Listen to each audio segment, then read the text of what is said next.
Good morning, everyone. Tagal-tagal din di tayo nakapag-video. So in this video, review natin yung ginawa natin kagabi. Paano tayo nag-determine ng high volume resistance and high volume support. And then how did we determine yung bagsak ni gold, bakit 50 and bakit dun tayo nagabang and bakit hindi natin tinuloy si buy setup natin. Here, as we can see, sa 30-minute candle lang ako kumuha nung ano na yon, nung analysis na yon. And previous 3 days lang. So kung titingnan natin si chart dito, we have massive na na breakout nung Lunes sa Asian session, nag-breakout siya. Then London, konso konti. Then during the overlap, it created a high volume support. Diba? So, dalawang high volume na support na na-create dito during the London and during the overlap. So, makikita natin, ito yung part na to. Yan. So, paano ba natin na-determine kung bakit naging support yan? So, you can see here, kita nyo to, create ng high, create ng low, and then break the high na ginawa ni London. London Open is a high volume na session. Tapos, pag overlap nila, nag-create ng panibagong support dito. So, that is considered a high volume support. Dahil dalawang session na yan, nag-overlap and it created that support. So, ganun lang naman. Napakadali, di ba? Itong gamit natin na indicator na to is yung volume session indicator by Lux Algo. Okay? So, ginagamit ko yan para ma-visualize natin kung anong session na buo yung mga certain supports and resistances. So, ito yung naging support dyan. Binrake ng overlap. This is the overlap volume.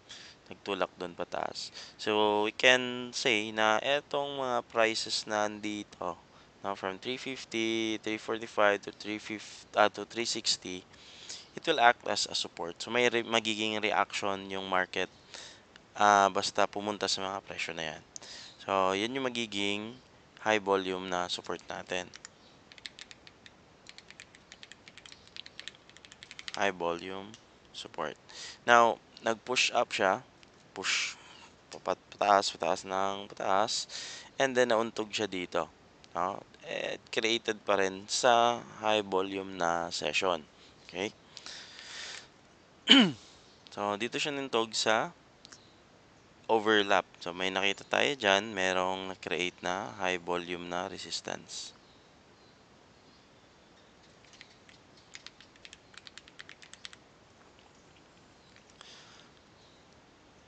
At ito yun. Ayan. Kita naman natin yung overlap, di ba? Overlap and created a high volume resistance. Then, this one, yung candle na to, since patapos na yung New Year, tapos nag-gap up during the Asian, diba? I really don't believe sa Asian. So, dito lang ako mag-high volume na resistance.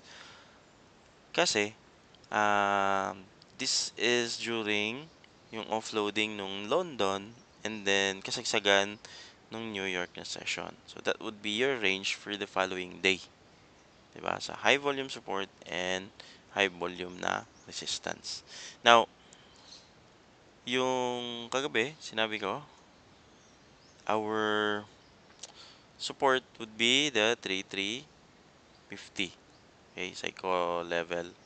Yan yung inaabangan ko kasi ito yung overlap. So, that would be the low of the overlap. Yan. Na weak. So, yan yung inabangan natin. Diba? Na mabasag kasi baka mag-shoot pababa. Now, ganito yung forma ng candle nung nag NY session. Hindi nakasali yung sa Asian kasi sa Asian nag-sell tayo, 'di ba? So, nag-sell tayo noon. And bakit tayo nag-sell? Sige, explain na lang natin konti. Nag-sell tayo ng Asian nung nag-SGC diyan, 'di ba? Nakita natin. This is the price movement why did we expect a breakdown? Ito lang naman, dito lang naman tayo nagtipid, hindi na tayo nagtipid dyan sa pinakababa. Etong Asia na gap up, then nag-SGC. Yan, ito, SGC. Yan yung SGC natin. Then, nag-target lang tayo dito sa high volume na resistance nun. Tapos, binasag. Diba? Nabasag niya konti. Then, yun. Doon tayo nag-TP. So, for the New York naman na session here,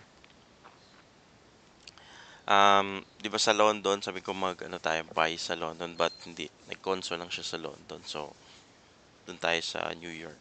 Nung nag-conso siya dito, kita natin, lower high. And then, this was the another lower high sa 3359. Etong candle na to, mapapansin nyo, dito tayo nag-buy, di ba? Alas 9. Or 9 or 9:30 ba yun? Oo. So, dito tayo naantay ko to, no? Yung candle na yan. Diyan. So, nantay ko na ma-break niya yung high dito. No, kailangan mag-break siya dito sa sunod na high. Kasi hindi siya nag-break. 'Di ba? Sabi ko na alanganin na ako, magtitipi na ako kasi nakapag-buy naman tayo doon sa baba, 'di ba? So, sa 3350, dito tayo nag-buy. Tumangat siya. Ito. Yan, yan. So, I was expecting na dito siya mag-close banda. Kasi kung dito siya nag-close, nagti-362 yun, di ba? Nagti-362. So, up na tayo nun. Kinlose ko na lang siya dito nung mga 2 minutes or 3 minutes before may end yung candle. Kasi, hindi niya nabasag yung high dito. Hindi na break yung trend na to. Diba? Lower high. High na naman. So, I was expecting na kahit nabasagin niya. Kasi nung pumunta siya 363, maganda sana yon. Kaso umatras. Nung umatras na siya, yun, alanganin na ako sa buy. And then, yun, sabi ko na mag-sell tayo. Mag-sell na tayo kasi pa-offload na si London. So, makita natin sa indicator na to, yung box na yan. Pa-offload na si London. So, ganito, dito banda. Yan. Mag-offloading na si London. So, ibig sabihin ng offloading is that yung ibang traders, yung mga day traders dun sa London is magko-close na ng mga positions nila. So, magiging mayroon na namang volume push nun. Plus the overlap. Nag-overlap na yung session ng New York at ng London. So, ito nga, nang nangyari nun, nag-sell dito. So, nakachamba tayo nung sell, di ba? Puro naman chamba yung ano natin. And then I was saying na yung sa 50 will be ma-determine na kung bababa pa siya papuntang 330. Now, nag-hit siya dito sa 3350, binasag siya 945, 'di ba? Sabi ko pag 45 nabasag 'yan. So, yun. Yun tayo. So, doon ako nakabase sa mga timing kasi sa time. So, hindi lang tayo sa structure naka-base kundi sa timing din.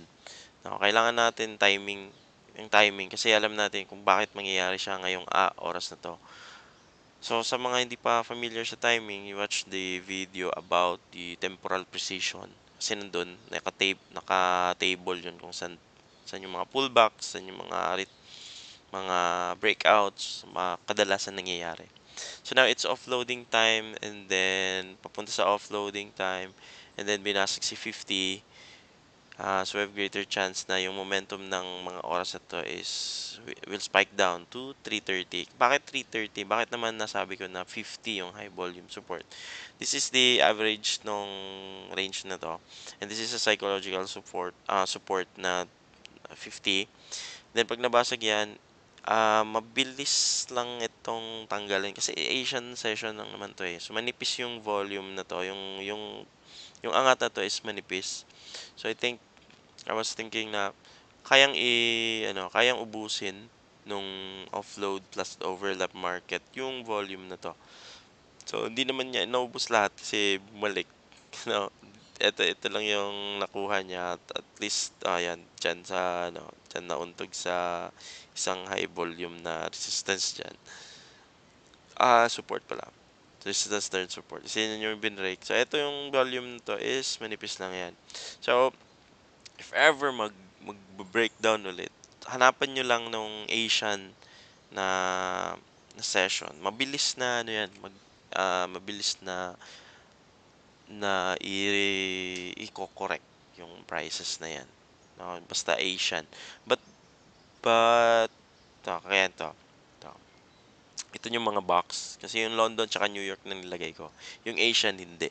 Kasi 'pag sample meron akong na-create na high volume diyan na support. 'Pag nabasag yung support na 'yan, automatic yung Asian na 'to, mabilis lang na ano 'yan, na iko-correct. So, dun nangyayari yung malalaking spikes during nung mga ganyan. Kasi kung dito magulo yung prices, ma-traffic diyan. So, medyo mahirap kagaya nito, 'di walang clean candle na ano, mahirap, nahirapan siya kasi high volume 'yan, eh, malaki yung volume diyan. Unlike dito, 'no, sample diyan, malinis 'yan, eh. Kita niyo walang box, so malinis siya. Hindi siya na-create during the high volume time. So, mabilis lang siyang i-wick. So, maganda dun mag-targets ng mga TPs natin, 'yun. Kasi makukuha agad para sa mga day traders, hindi para swing lang. Okay. So, if may nakuha kayo dito na ano, na concept, simple lang talaga yung strategy. Hindi naman ako gumagamit ng complex na mga indicator.